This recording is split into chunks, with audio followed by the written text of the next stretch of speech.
Well, good afternoon and welcome to the League of Biblical Enthusiasts. If you like our content, please click the like button, share with your friends, and subscribe to the channel. We continue with our series, Cities of the New Testament. Today, we bring you part 1 of 3 of an interview I had with Dr. Thomas McCollough, who is the director for the Cana excavation site. The site believed to be the true biblical city of Cana in Galilee. Our last episode discussed finding the location of Cana in Galilee. We talked about the 2 most likely sites and why we favor Khirbet Cana over Kfar Cana. The modern excavation of Khirbet Cana began in 1989 with Dr. Douglas Edwards from the University of Puget Sound. In 2000, Dr. McCollough became co-director of the site, and in 2008 became director after the untimely death of Dr. Edwards. I spoke with Dr. McCollough on Monday, June 16th, just a few days after the unfortunate renewed hostilities between Israel and Iran. His archaeological work in Shechem was interrupted, and yet he was gracious enough to grant me some time, even after he just spent a couple of days in a Nazareth bomb shelter and finding safe passage to Amman, Jordan, where I spoke with him. We spoke for some 45 minutes over a wide range of topics, and I think you'd enjoy and profit from hearing what he had to say. But before beginning the interview, I want to acquaint you with Dr. McCollough's academic background. So bear with me.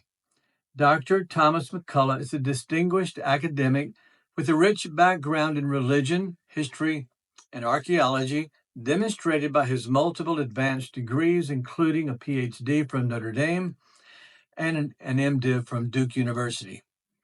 He dedicated many years to teaching at Centre College in Kentucky, where he was recognized with accolades such as the Kirk Teaching Award in 2009 and Kentucky Professor of the Year in 2012.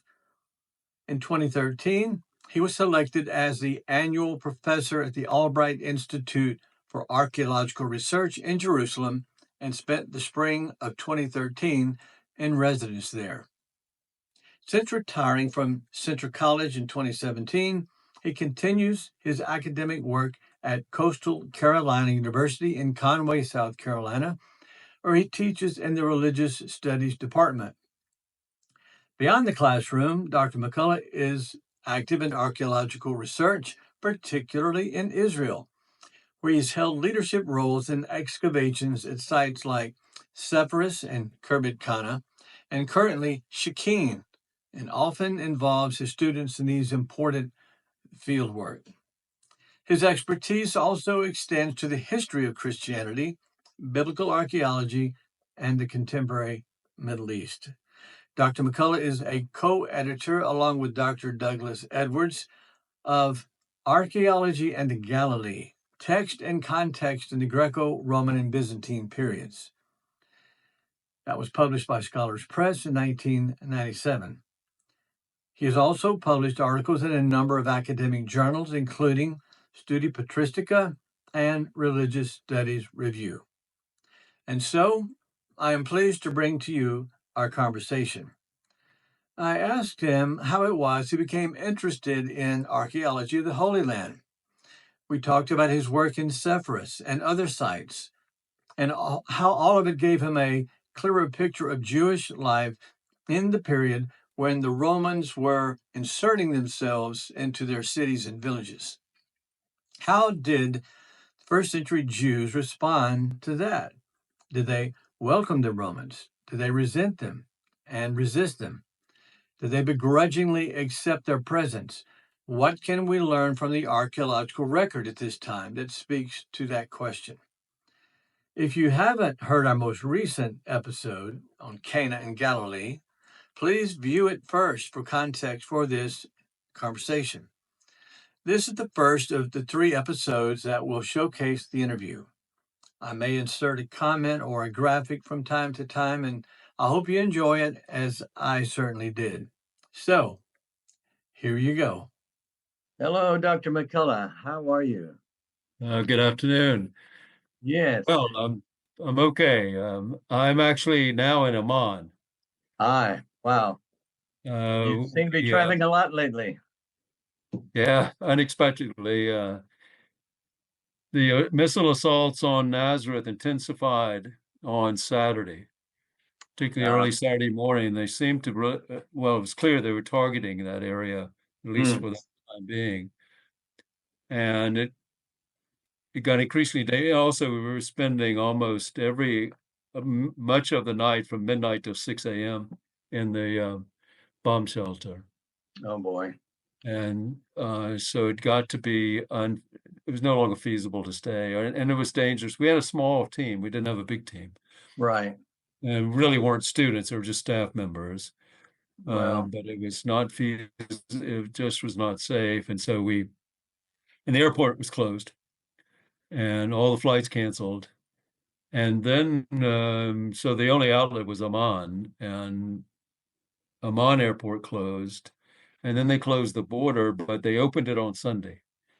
And we had a sort of backup plan, get ready to go. And so we put it in motion and we crossed an hour before they closed it on Sunday again okay. and made it to Amman. So we're safely here now. Well, that's good to hear. And it immediately crossed my mind what's going to happen to all the digs. I know, are you familiar with Dr. Stephen Notley? Yeah, I know. And his colleague, who he is excavating with, Mati Aviam. Yes. Mati works with us also. Okay. And so he's been in the field with us for since we got here. And Mati and I have known each other a long time. I know Steve also, but not as well as I know Mati. Right. Well, our channel on YouTube is a academic biblical channel, and at this point we are like 1,600 subscribers or so. It's my goal is not to, you know, collect subscribers because first of all, this is a niche field. We're not going to get a lot of folks Mhm. tuning in. However, like I said, we do have 1,600 subscribers at this point, and some good feedback from folks. Our next episode will feature Cana of Galilee. Our first interest is, how did you become interested in archaeology in general and the archaeology of the Holy Land specifically? Well, please say you need to bridge that. Okay. That there's much to be said about that. I guess on first reflection. I actually was writing a dissertation on Theodoret of Cyrus, a church father in the 5th century, and he wrote a series of commentaries on the Hebrew scriptures Hmm. in Greek. And fortunately for being a graduate student, almost none have been translated because he was marginalized because he fell on the wrong side at the Council of Chalcedon. And so when the interest, particularly of the French, in translating much of the church fathers, he was kind of set to the side. Okay. But I became interested because the dissertation director I was working with was a man named Robert Wilkin. You may know that name. I certainly do. And he was interested in Jewish-Christian interface in the late antique period, late Roman period. Hmm. And I was interested, but he certainly nurtured my interest in that regard. So he put me on Theodoret. He said Theodoret's commentaries on the Hebrew scriptures are filled with comments about the Jews, usually defamatory comments. They clearly don't understand the text and so on. Hmm. But he said, I suspect something's up here about his preoccupation with the Jews, that there's something more. They're not just straw men. There's Right. something more in terms of the hermeneutics that are being kind of forced upon him. Okay. And the only way I could really, I agreed, and the only way I could really get to that or make the case is to develop the material evidence, to try to fill out his foreground, if you will. That when he Okay. looked out from on his diocese, this large diocese there now at the intersection of Syria and Turkey, not far from Antioch. There were, in fact, living communities of Jews. And perhaps the most compelling evidence of that was at Aleppo, which was relatively close to his diocese, where, of course, a beautiful synagogue was going up in the late 4th, 5th century. Mm. So, but in order to really kind of have a handle on that, I needed to immerse myself in archaeological data, the way it was constructed, the way it was retrieved. And I was fortunate to be invited by Joe Blenkinsop, who was there then at Notre Dame, to go with him on an excavation at Capernaum. Wow. And that was in 1980. Mm. And worked on the Greek Orthodox side, and with a man named Vasilios Sepphoris, and fell in love with the land. I'd never been to Israel before. Right. I loved the work. I have a kind of physicality kind of compulsion. I loved the work. I loved everything about it, and went back to the United States, finished my PhD, incorporated a good bit of material evidence. Then I had a better handle on it, and then I took a job at a small school called Center College, which you probably saw my bio. Mm-hmm. It was a blessing. It was a great place to work, teach. And in the interval, got to know Jim Strange a bit. And in 1984, he announced he was going to begin excavating at Sepphoris, Zippori. And I also knew at that time a man named Richard Beatty, whose name you may know. He wrote this somewhat controversial article called Jesus in the Theater. Okay. And contacted Richard Beatty. He was at Rhodes College in Tennessee, Yeah. and said, because he'd written this thing about Sepphoris, I was really intrigued about what he's trying to do there, and said, "Do you know much about Jim Strange?" Anyway, long story short, I contacted Jim Strange. He said, "I'd love for you to join us." Right. So I began excavating at Sepphoris then in 1984, and continued with Jim Strange for a very long time. And that's, of course, how I met his son ultimately. Mm. Now we're colleagues working together. Sepphoris really was a fortunate choice, because here's a place where Jews clearly were living, thriving,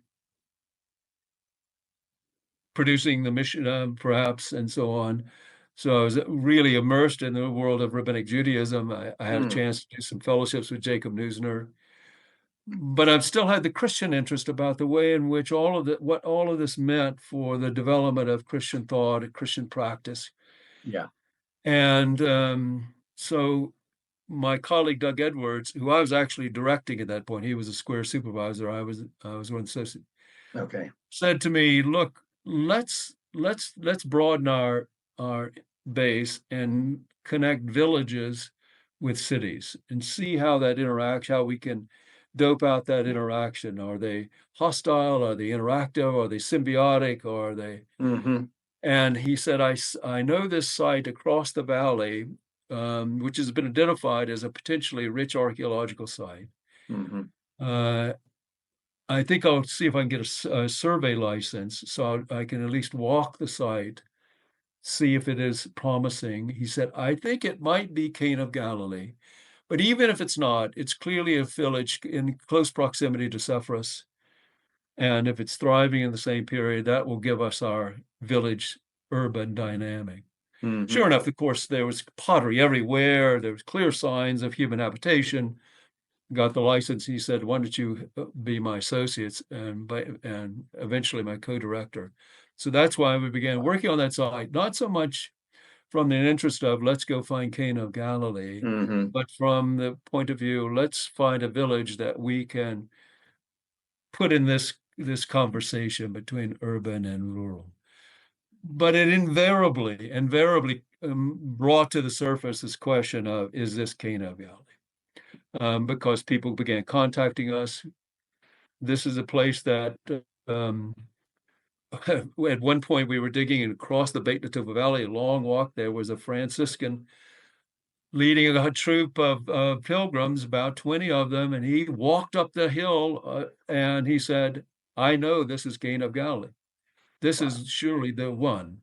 Hmm. And then we read more broadly, and there did seem to be compelling evidence that this might very well be the case. And lo and behold, as we were on the cusp of kind of getting into this question again, we were still going to excavate it. Sure. We found this Pilgrim's Cave quite by accident. Hmm.